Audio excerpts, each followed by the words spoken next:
એમાંથી ઠાકોર ને 10 વડે અમે લાયા તો અમન કર્યા ની અત્યારે ઈ જ તોડવા ઉભો થયો છે. હા તો એમ પૂછું તા 10 વડે અમે લાયા. હા ગ્રાન્ટ પાસ કરીને જ પોતે તોડવા ઉભો થયો અત્યારે.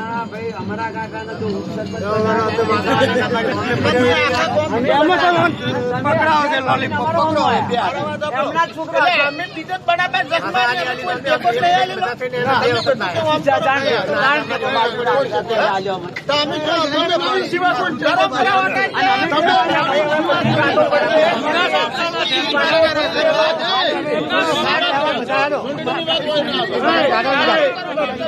આ વાત પર આવજો ચૂંટણી કાયમ આગળ